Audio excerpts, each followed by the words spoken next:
So in previous class, we have discussed about what? Electric field. What is electric field? Its definition, its concept, its direction, its dimensional formula, its SI unit, right? Afterwards, we check the electric field due to a point charge Q at a distance R, and it was found to be E is equals to KQ by R square in magnitude wise, right? And direction depends on the sign of capital Q, right?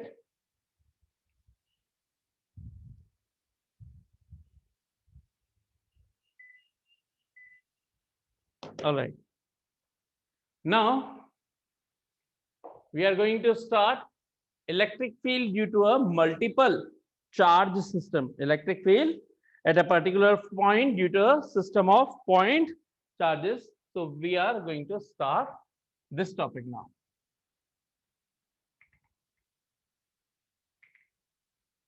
Electric field due to a electric field at a point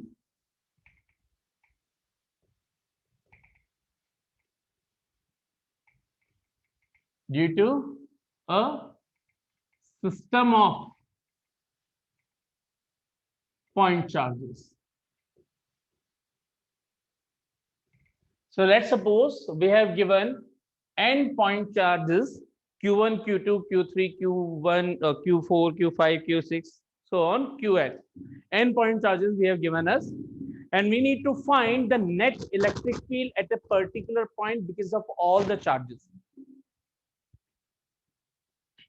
So let's suppose I'll just roughly assume the coordinate system. So with reference to that, we can take the distances. Let's suppose this is the origin O. This is XY coordinate system. Here this is Q1 point charge. Here this is Q2 point charge. Here this is Q3 point charge, so on. And this is Qn point charge, right? So n point charges are there inside a XY coordinate system, let's suppose.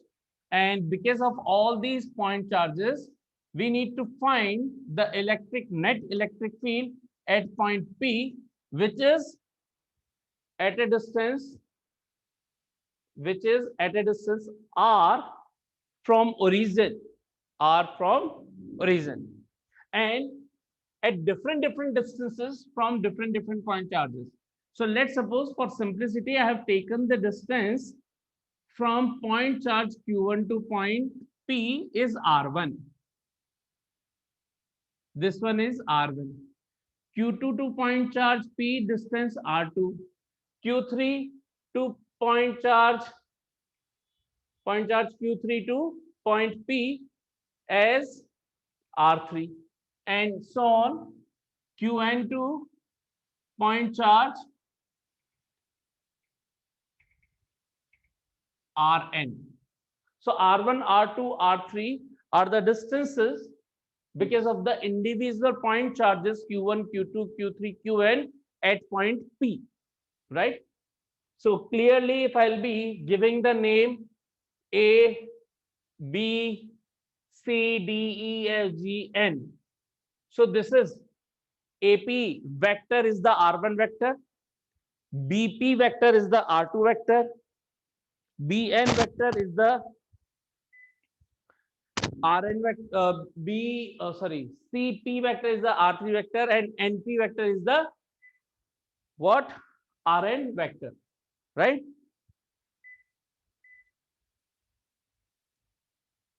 So now we need to find the total electric field, EP total. So EP, or you need to just understand what that means, EP total or EP net, whatever terminology you may prefer, you may.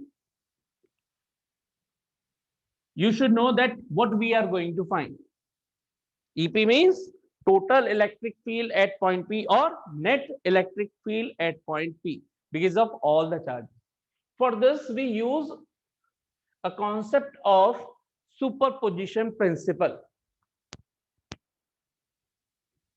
Superposition principle. What is superposition principle? Superposition principle states that if you would be given so many number of vectors or vector quantities at similar kind of vector quantities, it should be a similar kind of vector quantities if you are talking about quantities. So if you would be given n number of vector quantities in any surrounding, and because due to which you need to find the resultant vector at particular point, then superposition principle states that to find the resultant of all the given vector quantities, you need to just add them in vector form. It means just simply add them vectorally. So if you will take the vector addition of all the individual vectors, it will give you the net or resultant vector at that point. For example, we have already seen that superposition principle in another way, polygon law of vector addition. So this is that thing. For example, this is A vector, this is B vector, this is C vector, this is D vector, then, and this is E vector. And you have been asked, find the net resultant at point P. So what we need to do? We say if this is the net resultant, net or resultant vector is R vector, then it is given by A vector plus B vector plus C vector plus D vector plus E vector. It means individual sum of all the given vectors surrounding of it. And clearly it becomes this one. This one is the R vector. Then, so in the same manner, we have to find any n number of quantities. It's pretty simple. Instead of it, if you have been given, you need to find the net resultant at point P because of A vector. Let's suppose this is A vector or AP vector is A vector. This is BP vector. Let's suppose B vector, C vector, CP vector is C vector. Then resultant of AP, BP, and CP net with respect to origin OP. So we say OP vector or R vector is given by vector sum of AP vector, BP vector, CP vector. What is this? Small a, B, C. Done. So that's how superposition principle states by. Now here, if I will be defining the superposition principle for electric field, we define according to superposition principle, the net electric field at point P is given by the individual. What we are going to find? Electric field. Resultant means, or resultant in which kind, or resultant is which kind of quantity? Electric field. It means whatever individual vector quantity we need to take, it should be also electric field. So first of all, you need to find the electric field individually at point P because of all point charges. So because of this Q1, let's suppose I am taking this one as Q1, this one as point P, and this one is AP vector. And this one we have given the name R1 vector.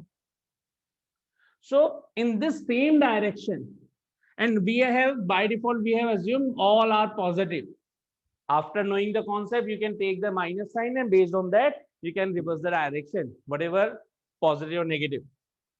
So if this is plus Q1 at point P, we are assuming the source charge capital Q or Q small q naught. These are the source charges basically, and we are assuming some test charge at point P.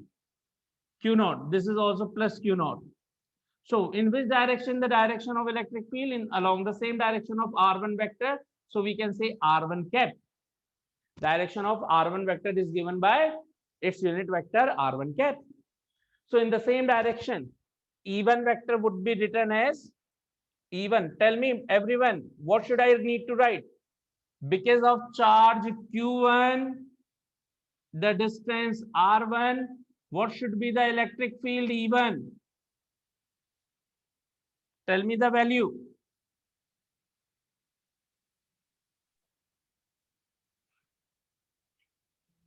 What should be the value? E1 is equals to K Q1 upon R1 square R1 cap. I just told you, no?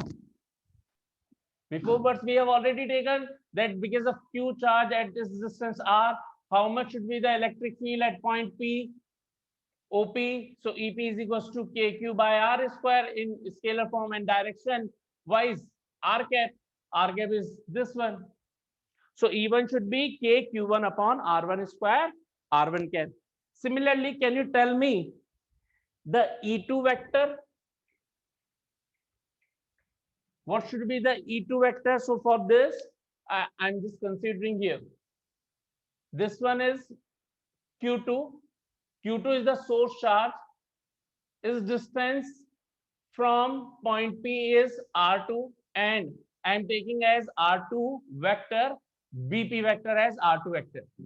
This is plus Q2. For finding the electric field, I would be assuming Q0 charge as point P, direction of electric field along BP vector or R2 cap. So what should be E2 here? Because of charge Q2, K Q2 upon R2 square R2 cap. Similarly, E3 will be equals to, can you tell me now? E3 will be equals to K Q3 upon R3 square R3 cap, and so on. En vector is equals to KQN upon Rn square Rn cap. So these are the individual electric field because of each individual point charges at point P. Now what superposition principle state that the net electric field at any point P is given by the individual vector sum of all individual electric field at that point. That means E1 vector plus E2 vector plus E3 vector plus En vector. This is the superposition principle. Done. Superposition principle states that the net electric field at any point P is given by the individual vector sum of all the electric fields at that point where we are going to find the electric field. So E1 vector, E2 vector, E3 vector, sum of all these separately. Substitute all these values here and you will be getting the net electric field at this point P. That means we are going to find this data. This one is that. Either you can write EP or you can write EP total or you can write EP net. The meaning is same. Net electric field or total electric field at point P. What is E1? KQ1 upon R1 square R cap. So I will be writing KQ1 upon R1 square R1 cap. K, this one is done, E1. K Q2 upon R2 square R2 cap, done. K Q3 upon R3 square R3 cap, done. E3, so on, and then nth value would be K Qn upon Rn square Rn cap, done. This is the net electric field at point P. This is the net electric field at point P. This is the formula we have obtained. So by finding all these data, we can easily calculate the net electric field. Now, you can easily, you don't need to rotate, you will be remembering by remembering this. So you'll be finding separate values and you are just substituting. So mathematically, you will be calculating, you would be obtaining some value, for example, 5 I cap, here 3 J cap, 6 I cap, 8 J cap. In that way, whatever value you would be obtaining, you need to just add them in vector form, and you'll be getting the final resultant electric field in vector form. So your answer would be in that way, because all are orientated in XY direction. So answer would be in all together I cap terms, and then J cap terms. So final answer would be I cap plus final answer in J cap. For example, 2 I cap plus 3 J cap plus 2 I.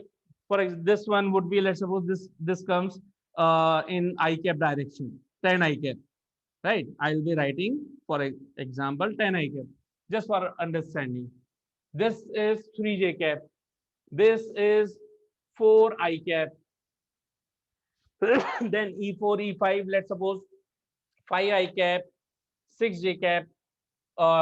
Let it be, how many are there? 1, 2, 3, 4, 5. Five charges were there. So what should be the net electric field at point P? E1, E2, E3, E4, E5. How much it should be? You have calculated separately. E1, it came 10 I cap. E2 came, let's suppose 3 J cap. E3 came, let's suppose 4 I cap. E4, let's suppose came how much? I'll be writing here. I guess it's not visible to you. So EP should be 10 I cap, then 3 J cap, then 4 I cap, then 5 I cap, then 6 J cap. Right? This is 6 J cap.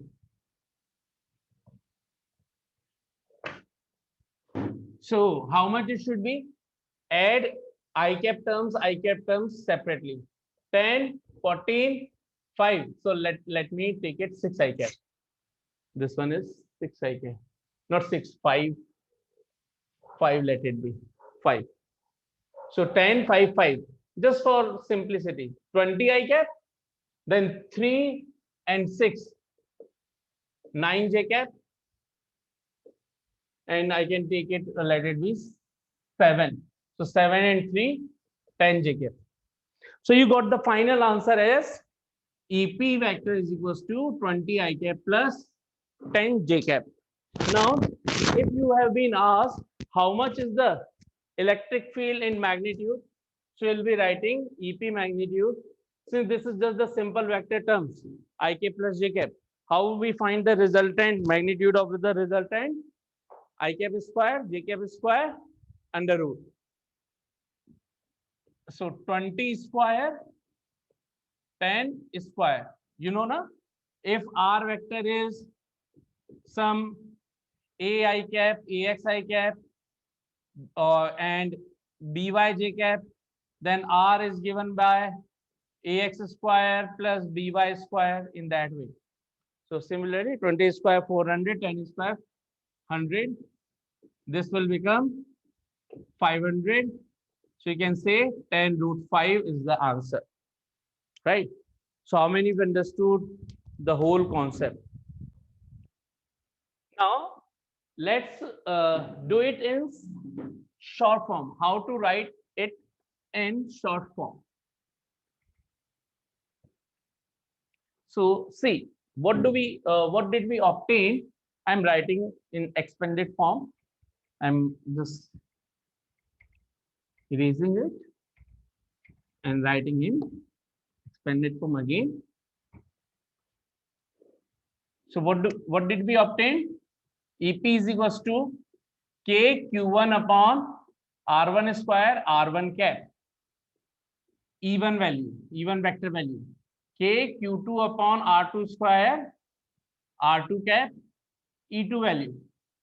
K Q3 upon R3 square R3 cap. E3 vector value. Shown K Qn upon Rn square Rn cap Rn En vector value. So in short, this is the net electric field. In short, how we can write it? What is common here? K is common. in every term. Now nothing is common afterwards. But if we'll check it, all these data in general formula is written in a systematic manner. 1, Q1, Q2, Q3, Q4, Q5, Qn. So it means Q is changing by some addition with 1, 2, 3, 4, 5, 6 in that way. So whenever there is some particular format addition, then we take the discrete addition format, and for this we take the symbol sigma. And sigma, we define the define the terms from where they are ranging from. So they are ranging from 1 and they are going till n. So we take it in general terms I. I is changing. I means which term is changing. So terms 1, 2, 3 are changing. So from where 1 till where n. So I is changing from 1 to n. In what format they are changing? Qi. So it means wherever something is written that let's in that way Qi, it means you will substituting the first value of I. First value of I is Q1. If you are done with the first value, then I would be increased by 1. It would be I is equals to 2. Till where you will be going? N. Then you need to put a plus sign. You will be writing Q2. Your I is equals to 2. Afterwards, what will come? 3. Before that, you need to put the sign plus. Plus means addition. So I value addition, I value addition, I value addition, right? So in that, this is the value. That's how we write it in short. Q1 plus Q2 plus Q3. But here, not just the Q1, Q2, Q3 are written. Other terminologies are also written. What are they? R1, R2, R3, Rn. So I'll be writing here, R is also changing from Ri square. 1, 2, 3, 4, 5 Rn. Even cap are also changing from 1, 2, 3, 4. So Ri cap. So this is the short form. So once you'll substitute I is equals to 1, let's suppose somebody told me that what would be the net resultant if 3 charges Q1, Q2, Q3 are given. Then what you will be writing? EP due to 3 charges. K, first value of I is equals to 1. So Qi is equals to Q1. Ri value is first value R1 square. Ri cap first one value R1. If we are done with all values, then you need to put the summation sign plus. Then you need to switch it with the next term. I is equals to 2. So what would be the value of I is equals to 2? Q2. Ri means R2 square. Ri cap means R2 cap. We are done with second value. Then you need to put first plus sign and then you need to switch I next term. This is Ri, I is equals to 3. So Q3 upon R3 square, R3 cap. And since only 3 charges were given, we are done with this. Close the bracket. See, this K is outside. It means it is multiplied with all these data. Right? So this is the shortest form of this expanded formula. So whatever formula is written in expansion form, it can be minimized or can be written in short form in that way. How many of you understood till now? So this was the net electric field at point P due to a system of n point charges, right? In some books, it is written in minus form. It doesn't matter. I'm just giving you one example how they write it, so you won't confuse. So please follow this method. What in textbooks they do in journal, they take the coordinate system, they take the origin, they take the charges Q1, Q2, Q3, so on. And just for better understanding, I'm taking 2 charges and I'm taking the point P. They take it as position vector, OP vector as R vector. So here O to P, OP vector is R vector, right? And I'll be using also my terminology in this way so that you may understand what is whatever is written and what is the difference between textbook and here. Let's suppose this is R1 vector. Now this is also the position vector of Q1 from O. If I'll say what is the position vector of Q1 from O, so what I need to take? I need to take a vector joining from Q1. This was A, and let's suppose this was point B. Let's suppose OA vector is written by a small a vector, so that you won't confuse now. Clearly, I am taking R1, R2, R3, and separately I have given another vector Q1 A. So OA vector is A vector. Similarly, if this is position vector of B, then I have taken position vector of B as small b vector, and value of Q2 from P, R2 vector. Done. So don't confuse now. So I'm, for better clearance, I'm just rubbing this Q2 data. First, check it out. Actually, we need to find the electric field due to Q1. Q1 from point A to point P. It means E1 should be K Q1. What is the distance? AP square. AP cap. Right? It is the most basic concept. Now you need to replace this AP square value. What is AP square? So first of all, you need to take magnitude of AP. It means you can write in that way, KQ1 R1 square, R1 cap, according to the figure. Now, if I want to replace this R1 in terms of small a and R, then what I can use? Then I can use here the triangle law of vector addition. Can you check here? This is a triangle O, A, O, A, P. And please put the proper arrows. Only two arrows have been mentioned, sorry, three arrows have been mentioned. OA vector, which is small a vector, AP vector, which is R1 vector, and OP vector which is small r vector. Can you apply the triangle law of vector addition? Tell me, what should I write according to triangle law of vector addition?